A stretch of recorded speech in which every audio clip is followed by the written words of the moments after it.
जो ये ताज है ये ना सिर्फ मेरा सपना है, मेरी खुशनसीबी भी है कि मुझे ये मिला। इसमें मेरे माता पिता की मेहनत है, इसमें मेरी मेहनत है।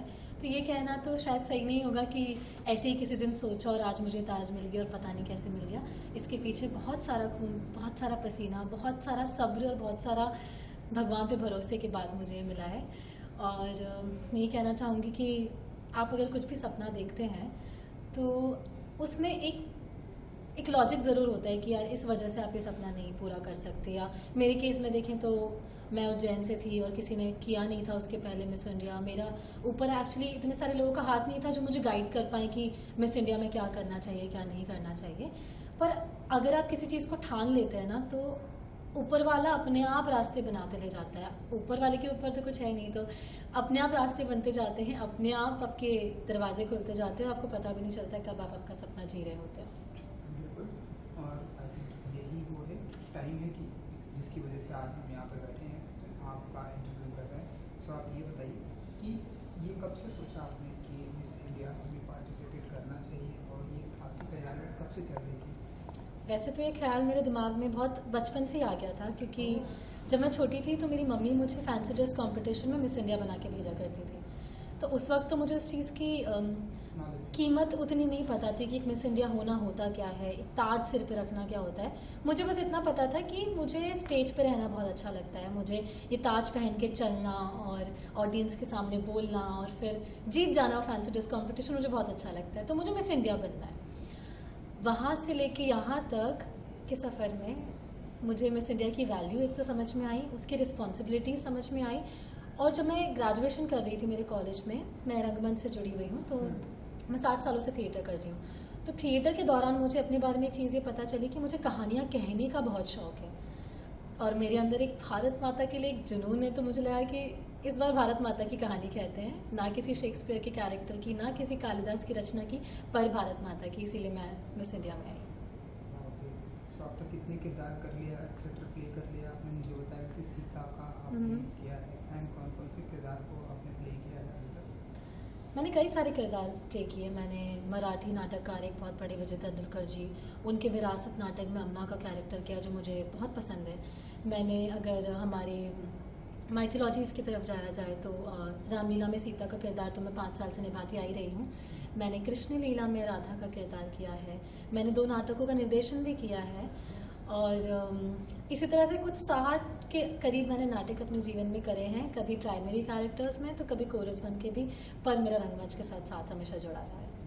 आपने निर्देशन भी किया, तो आपकी ये वर्ड सुन के मुझे एहसास होता है कि आपकी हिंदी भी बहुत अच्छी है जी। सो ये बताइए कि जब आप यहाँ पर आपका ये सारी चीज़ें पार्टिसिपेट एंड ये सब कुछ चल रहा था, कई सारे लोग थे पार्टिसिपेट, तब आपको कहीं ऐसा लगा कि नर्वसनेस, आपको कहीं ऐसा लगा कि आलू की मैं विनर होंगी या होंगी नहीं होंगी, या फिर जीतूंगी या नहीं जीतूंगी, या फिर मुझे कभी बीच में ऐसे क्विट कर देना चाहिए, उसको देने? आप बताइए क्या चल रहा था जब ये कई सारे आपके कॉम्पिटिटर आपके पास में सब थे? ईमानदारी से कहूँ तो मिस मध्य प्रदेश बनने तक काफ़ी सही था, काफ़ी अच्छा लग रहा था एक्चुअली। क्योंकि जब मेरा पहला ऑडिशन था जो दिल्ली में था, मुझे लगा था कि मुझे ये सारी जो भावनाएं आप कह रहे हैं मेरे मन में आएंगी। मुझे लगा था कि कहीं ना कहीं इतनी सारे हज़ारों लड़कियों की भीड़ में कहीं मैं गायब ना हो जाऊँ, मुझे इस चीज़ का डर था। पर जब मैंने पहली बार ऑडिशन दिया, पता नहीं कायनाती क्या एनर्जीज़ थी जो मेरे साथ अलाइन हुई और मुझे ऐसा लगने लग गया था फर्स्ट ऑडिशन से कि स्टेट फिनाले तो मैं जीत रही हूँ, मुझे मिस मध्य प्रदेश का खिताब तो मिल रहा है।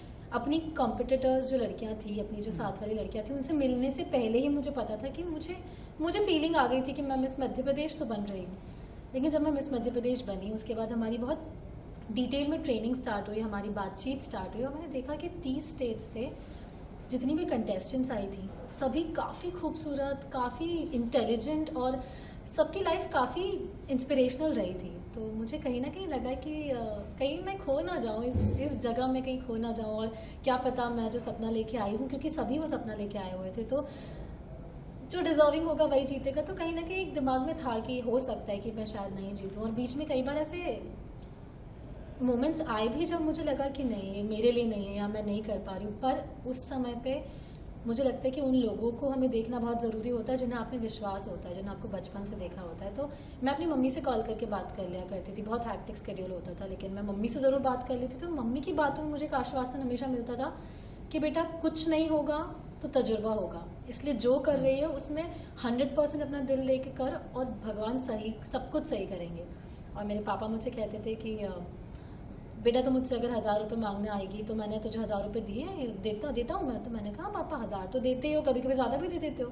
तो पापा ने बोला एग्जैक्टली ये भगवान भी करते हैं, तूने भगवान से कुछ मांगा है ना तो वो उतना तो देंगे ही, अगर उतना नहीं दिया तो सोचना कि उससे ज़्यादा देने वाले हैं वो। तो यही मानसिकता के साथ मैं फिनाले तक बनी रही और जीत गई। डन जिस दिन ये आपने ये क्राउन जीता तो कुछ एक सवाल भी करते हैं लोग आपसे, जो आपको जो जजेस होते हैं जिन्हें हम की भाषा में महानुभाव जी, जी, पर्सनालिटी कहते हैं, बताइए क्या क्या सवाल पूछा गया आपसे उस समय और क्या रिप्लाई था आपका? मुझसे काफ़ी सारे सवाल पूछे गए थे ड्यूरिंग द पैजेंट। फिनाले वाले दिन के जो मेरे प्रश्न थे वो एक ही प्रश्न पूछा जाता है और सबके दिमाग में कहीं ना कहीं वो रहता है कि शायद हमसे ये पूछा जाएगा, ये पूछा जा सकता है, या मेरे इंट्रोडक्शन में मैंने ऐसा कहा है तो मुझसे शायद ये पूछ लें। लेकिन हमेशा जब ऊपर वाले को आपको कुछ देना होता है तो वो आपको सबसे टफेस्ट चॉइस से गुजरने का मौका देते हैं। तो जो मुझसे प्रश्न पूछा गया था मैं उसके लिए कतई प्रिपेयर्ड नहीं थी, तो उसको मैंने आंसर किया जो उस समय पे आया। क्योंकि मुझे लगता है कि जब आप किसी चीज़ के लिए प्रिपेयर्ड नहीं होते हो और आपको उस चीज़ में डाल दिया जाता है तो आपको भी नहीं पता होता आप खुद को कब सरप्राइज़ कर देते हो। तो मेरा जवाब भी कुछ ऐसे ही था जिससे मुझे क्वेश्चन क्या था? उसके लिए आपको हमारे टेलीकास्ट का इंतज़ार करना पड़ेगा जो कि जल्दी आने वाला है। आप www.missindia.com पे हमें फॉलो कर सकते हैं और आपको सारी जानकारी मिलेंगी कि हमारा टेलीकास्ट कब होगा। एंड ये जो क्राउन आज आपने पहना है ये हजारों लाखों लड़कियों का सपना होता है। इवन बहुत सारी मॉडल जो रैंप वॉक करती हैं उनका भी ये सपना होता है कि एक दिन ये क्राउन उन्हें भी उनके भी सिर पर आए। लेकिन कुछ एक आप जैसे लोगों के सिर पे ही ये क्राउन आता है। तो ये बताइए कि अब जब ये क्राउन आपके सर पर है तो क्या फील कर रही हैं आप? पहले तो मैं बहुत बहुत बहुत ज़्यादा खुश हूँ कि ये क्राउन मेरे सिर पे आया। मुझे मौका मिला 60 साल जो मिस इंडिया की एक लीगेसी रही है उसको कंटिन्यू करने का और उन सारे नामी लोगों की लिस्ट में एक अपना नाम भी ऐड करने का जिन्होंने भारत के लिए ही नहीं बल्कि पूरे वर्ल्ड के लिए बहुत कुछ किया है। तो मैं तो पहले तो बहुत थैंकफुल हूँ पूरी मिस इंडिया ऑर्गेनाइजेशन के टुवर्ड्स जिन्होंने मुझे इतनी अच्छी अपॉर्चुनिटी दी, जिन्होंने उन सारी लड़कियों को दी जो अपने आप में से कुछ सीख के गई हैं, जो इस जर्नी से कुछ लेके गई है। मुझे लगता है यहाँ पे सिर्फ क्राउन ही नहीं लेकिन बहुत बड़ा एक तजुर्बा हमें मिला है जो शायद लाइफ टाइम काम आएगा। और दूसरा ये कि ये क्राउन बहुत भारी है जिम्मेदारियों की वजह से, क्योंकि अब मैं अपने आप को रिप्रेजेंट नहीं कर रही हूँ, मैं अपने राज्य को नहीं कर रही हूँ, अब मैं 2026 में भारत का प्रतिनिधित्व करने जाऊंगी वर्ल्ड स्टेज पे। तो मुझे लगता है कि हमारे देश की तमाम औरतों का, तमाम बच्चियों का जिनकी नज़रें मुझ पे है शायद उनकी एम्पावर्ड आइडल के रूप में, तो उनकी जिम्मेदारी है कि मैं उन सब के लिए भारत के लिए वो क्राउन वापस लेके आऊँ और अपने देश का प्रतिनिधित्व पूरे सच्चाई के साथ करूँ। बिल्कुल, यही मेरा अगला सवाल था कि 2026 की यहाँ से जाने ये सब होने के बाद, इंटरव्यू खत्म होने के बाद कैसी आपकी तैयारियाँ चलेंगी, क्या क्या प्रिपेयर करेंगे आप 2026 के लिए मिस वर्ल्ड? तो जैसे ही मेरा मिस वर्ल्ड का कॉन्टेस्ट का डेट्स अनाउंस होंगे, जैसे ही मुझे पता चलेगा, मुझे आश्वासन है कि जो इंडस्ट्री के बेस्ट लोग हैं, जो बेस्ट रैंप वॉक एक्सपर्ट्स हैं, जो बेस्ट कम्युनिकेशन एक्सपर्ट्स हैं, जो बेस्ट मेकअप टीम है, वो सब मेरे साथ जुड़ेंगे और मुझे लाइफ की उस बेस्ट रेस के लिए तैयार करेंगे जिसके लिए हम सब ने एक साथ मिलकर सपना देखा है।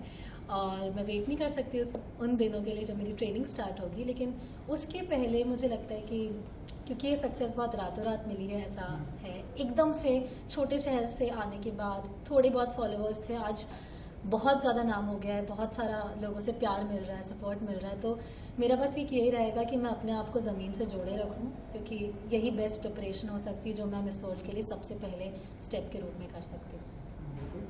एंड आपसे बहुत सारे सवाल पूछे जाएंगे क्योंकि ये मिस वर्ल्ड, मिस यूनिवर्स हमारे इंडिया से सर मिस यूनिवर्स नहीं बोल सकते, सिर्फ मिस वर्ल्ड। नहीं, सवाल वो नहीं, सवाल ये नहीं, पर मिस यूनिवर्स। तो बहुत सारे मिस वर्ल्ड हमारे इंडिया को मिले हैं और वो सभी आज बहुत ही अच्छा कर रहे हैं, चाहे ऐश्वर्या की बात करो, जी। और भी बहुत सारी। सो अब उन सभी का रास्ता कहीं ना कहीं फिल्म इंडस्ट्री की जी। तरफ जाता है और आज वो अपनी इंडस्ट्री में बहुत अच्छा कर रहे हैं। तो ये 2024 की तैयारी है तो आप डेफिनेटली करेंगे। उसके बाद क्या आपके दिमाग में कहीं कुछ ना कुछ एक्टिंग भी आता है कि आपको एक्टिंग करना है, क्योंकि आप थिएटर से जी, आए हैं, जी, आपने जी। फिल्म किया, इसलिए ये सवाल है कि एक्टिंग भी हम आपको देखेंगे फिल्म इंडस्ट्री में एक्टिंग करते हुए। जी बेशक, मैं अपने आप को बतौर एक्टर, बतौर अभिनेत्री मैं खुद भी देखना चाहती हूँ। मैं अपने माँ बाप के लिए भी फ़िल्में करना चाहती हूँ और मेरा पैशन रहा है एक्टिंग हमेशा से। मैं 7 साल से मैंने रंगमंच से खुद को जोड़े रखा है। इनफैक्ट मैंने अपनी जो ग्रेजुएशन है वो भी मैंने परफॉर्मिंग आर्ट्स में की है, जो आमतौर पर लोग करते नहीं हैं। तो मेरा पैशन क्राउन की वजह से नहीं है कि मुझे क्राउन मिला है तो मुझे फिल्में मिलेंगी और मैं करूँगी। क्राउन के साथ भी, क्राउन के बाद भी और क्राउन के बिना भी एक मेरे अंदर की अभिनेत्री हमेशा से फिल्में करना चाहती थी और मैं बिल्कुल करना चाहूँगी। बिल्कुल। एंड क्योंकि आप उज्जैन से हैं, महाकाल की नगरी से हैं, तो अगर आपको फ्यूचर, अगर आपको कुछ उज्जैन के लिए अगर आपको कुछ करने का मौका मिले तो वो क्या होगा जो आप कुछ ऐसे चेंजेस लाना चाहेंगे?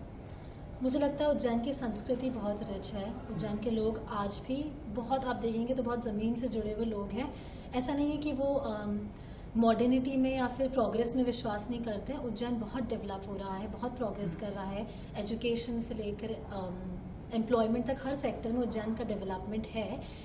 पर उज्जैन को मैं एक चीज़ ये देना चाहूँगी कि मैं अपनी लाइफ का सारा तजुर्बा जीने के बाद, जितना मुझे काम करना है इंडस्ट्री में, सब करने के बाद मैं वापस अपने लाइफ के उत्तरार्ध में रंगमंच के पास जाना चाहूँगी जिसने मुझे बनाया है। कालिदास संस्कृत अकादमी उज्जैन की वो मंच है जिसने मुझे रंगमंच दिया है, जिसने मेरे अंदर का अभिनेत्री को जगाए रखा है। तो मुझे लगता है मेरी जिम्मेदारी बनती है कि अपने जीवन के उत्तरार्ध में मैं वापस से रंगमंच के पास जाऊं और जितना मैंने तजुर्बा लिया है सब वहाँ जाके दे दूं, ताकि हमारी जो आने वाली पीढ़ियाँ हैं उनके लिए रंगमंच कभी ख़त्म ना हो।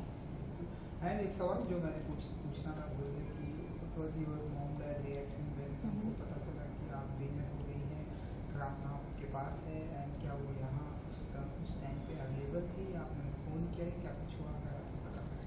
मेरे माता पिता असल में ऑडियंस में ही थे जब मेरा क्राउनिंग मोमेंट हुआ, तो मैंने सबसे पहले उनको देखा। मैंने हाथ जोड़ के तो भगवान को थैंक यू बोला और मैं स्टेज से उन्हें कब से देख ही रही थी। तो मुझे याद है मेरी मम्मी के हाथ जुड़े हुए थे, वो शायद भगवान से ही, जितने भी भगवान से उन्होंने मान मन्नत रखी थी सबसे वो थैंक यू बोल रही होंगी। उनकी आंखों में आंसू थे, पापा की आंखों में आंसू थे, जो कि आमतौर पर देखने को नहीं मिलते हमें। तो मुझे अच्छा लगा कि मैं अपने पिता की आंखों में खुशी के आंसू लेके आ पाई। और पापा ने इंटरव्यू में फिर बाद में एक चीज़ बोली थी कि उन्हें फ़ख्र है कि उनकी बेटी